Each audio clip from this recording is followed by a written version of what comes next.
For most of my life, I've just been a party boy and just going with the flow and enjoying life the best I could. I played sports in high school.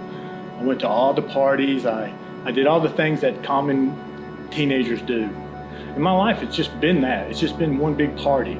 But the whole time, I was miserable. And the reason I was miserable is because I always felt like there was more to it. There's something always missing. Even though on the outside I looked like I had self-confidence and I was happy and joy-filled, and it was just a front. It's just all along a front. It was a disguise, a cover-up, because I was hurting inside. I had a void inside me. And my way to deal with it was either to party, to do drugs, to drink, to be funny, just to cover it up. That's all it was. Well, these lifestyles and these choices eventually caught up with me as an adult. You start reaping what you sow. And all along being the middleman for drug addicts and drug dealers. And it was just a terrible life. We tried to maintain jobs, but if we were dope sick, we couldn't go to work. And it was just too much. It was just too much of a lifestyle, of a negative lifestyle. But the enemy was always there telling me there's no way out. There's no way out. This is your life. Take your life. And it's not a good feeling. It's not a good way of thinking.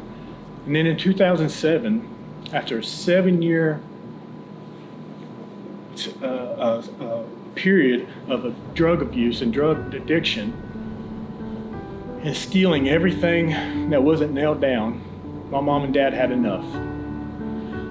And that was my last bridge to burn, and I burned it. After burning every resource there was, on March 21st, 2007, we came up with an idea of committing a home invasion, a robbery. 2 days later, we get pulled over and go to jail. And being in jail, coming off of the pills, coming off the dope, my reality hit me. I laid in the jail cell, just gave up. My life was over. I didn't even want to call home. I didn't want to talk to anybody. I was all over the news. I was all over every newspaper. And it wasn't just a robbery. It wasn't just a burglary. It was 3 thugs committing a home invasion on my grandparents.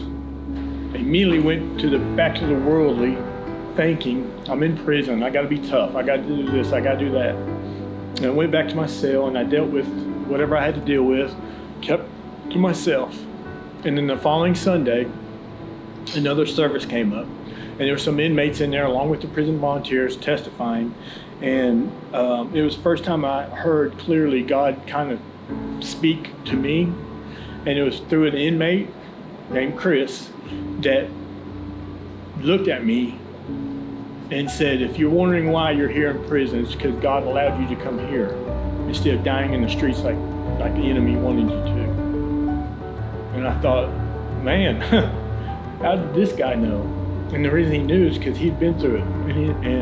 And he started relating to me, and then he started explaining to me about why Christ went to the cross and why it was so important that he did that, and why I needed Christ in my life, and why and how God can love somebody like me. And within 30, 45 minutes, this prison volunteer and these inmates had me crying, just broken. And when they did the altar call, there was no way I could stay in my seat. And the guy starts explaining how he's going to do the sinner's prayer and stuff, and he's going to go and just repeat out after him and repeat what he says and just make it personal and all that. And I couldn't stand up no more. So I went to my knees, and the other inmates went to their knees. And we said a sinner's prayer right then, June the 6th, actually it was about June the 7th, 2007, and I accepted Christ in my life. In 2016, I discovered that a new ministry was coming in to the prison system, and we were very excited about it. We went to the service called God Behind Bars. And we showed up because we were interested. And It was unlike any service that we've ever been to. And after the service, there was a talk for the entire week about, did you go to God Behind Bars? No, man, you gotta go, check this out. Did you go? Yeah, man, did you see this? Did you hear that? Did you? It was the talk of the prison. What was different about God Behind Bars? Well, I love telling people this. They didn't come at us and bring us religion. They came in and loved on us. They loved on us so much that eventually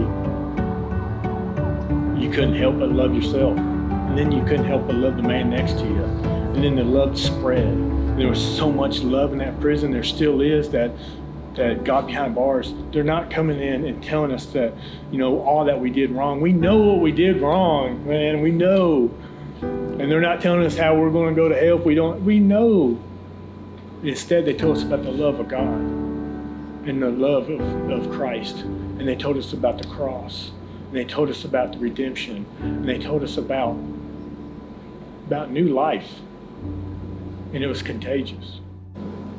I am positively assured with everything inside me that it would not have been this way if it had not been for prison ministry. There's currently 2.2 million men and women incarcerated across the United States.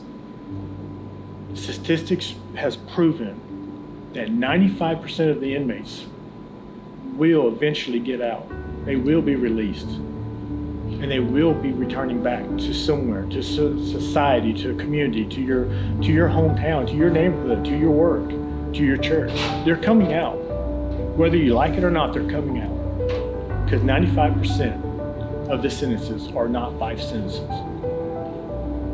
To me, it makes sense to support prison ministry, to support the ministries at work, to support God Behind Bars, and to invest in it, because you're investing in lives that are going to be coming out to your neighborhood. It's worth the investment, let alone to know that you're saving souls and that you're bringing souls to heaven.